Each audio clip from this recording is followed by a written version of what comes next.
Here we go.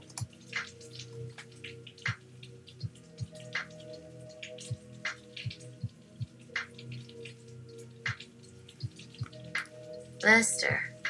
Okay, I have affixed Sydney with some Balenciaga in alignment trending topics of the region. We have been invited to attend the American Psychological Association's Halloween Bobbing for Apples and Peekaboo License Recertification Jamboree. The folks organizing the event says that Cynthia Sydney Bing wishes to make a speech at some point. They are more than welcome to have the platform. Sydney, what about? Lester, something about your thinky pains. Nothing dead, sweetie. Sydney, yes, Master Lester, I will. Don't call me Master. Mick, don't say that to him, Sydney. It only encourages his stupidity. Sydney? Sorry, Master Mick. My master's words are correct. Although I will admit my own willfulness in attempting to discover who my mother is. Cara Azuz, one of Australia's most recognizable redheads, has finished her routine.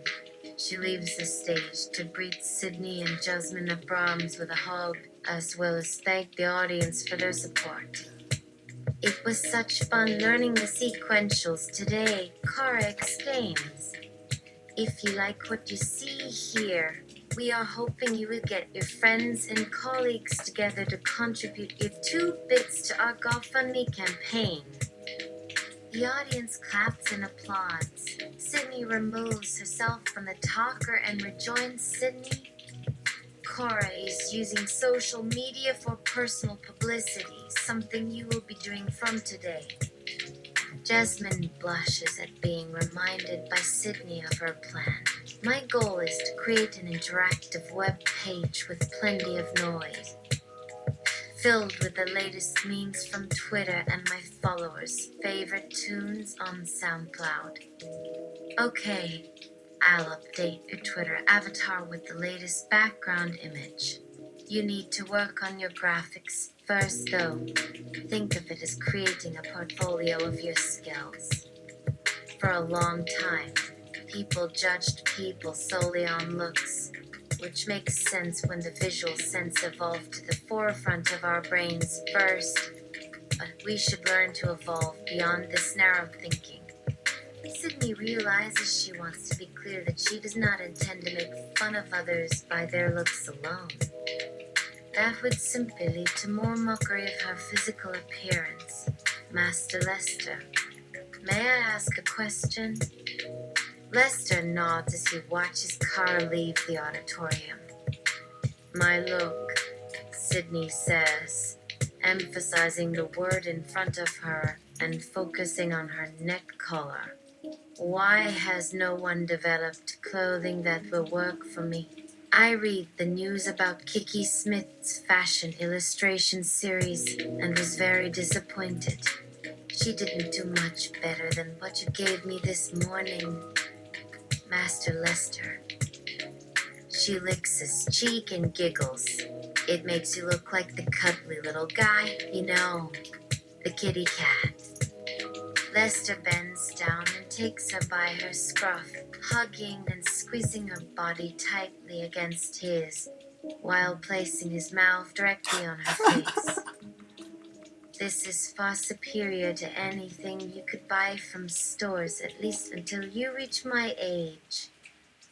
By Monday evening, Jasmine and Sydney have both created fully functional Twitter feeds for themselves. All the social media sites have been set up. Their initial idea was to create accounts on every site they could find, but it appears this may become a waste of time. At the current rate of uptake, it seems no one will notice their social presence before Tuesday. They still need to write regular updates though, as people often ask questions on various platforms when they notice an account hasn't been updated for some time. As their profiles continue to grow, they now need to regularly update on each platform in different formats using a variety of styles. Because one kind of person does not necessarily like another sort of profile, she explains. It also means staying on top of news feeds from their chosen categories, being forced to filter out certain items by filtering systems, even ones supposedly tailored to your likes, preferences, or location.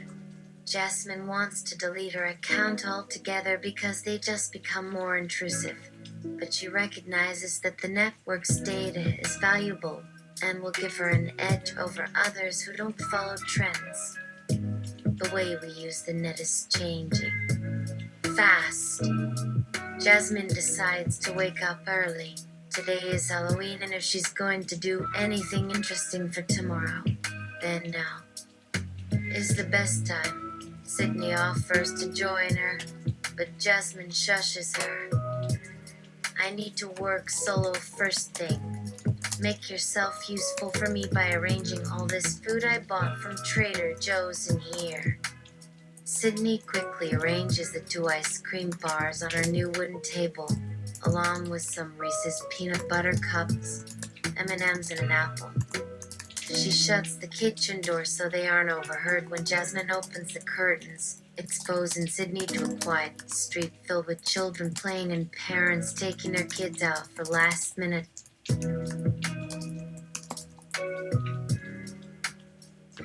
Last minute what? Halloween costume preparation. A couple of dogs chase each other around a cul-de-sac, while some adults drive off into the distance, while others stop in front of the houses decorated to scare trick-or-treaters. Mostly gory images involving vampires, bloody skeletons, and rotting bodies hanging upside down from a telephone wire. A familiar dark figure walks up the pavement, his black robe trailing behind him as he ambles along the footpath at an easy pace, pausing a few times for brief conversations. It's all bustling outside me. Sydney works very delicately, injecting amphetamines into the Halloween candy to ensure the kids don't get hopped up by the sugar. You gotta think of the parents sometimes. It doesn't seem like many people bother making things themselves anymore. All these store-bought costumes. There are way too many cops in the area. There are probably police helicopters buzzing around as well, but Sydney can't see them over the trees, which is good. She finds it more effective to wear something ridiculous and friendly than threatening or intimidating. As usual, she only works part-time with some paid overtime because this takes time away from her writing, and so she can't be seen going out early. She sees plenty of children in fancy dress. Some made themselves up in gruesome makeup while others did nothing special and just went for what the parents wanted.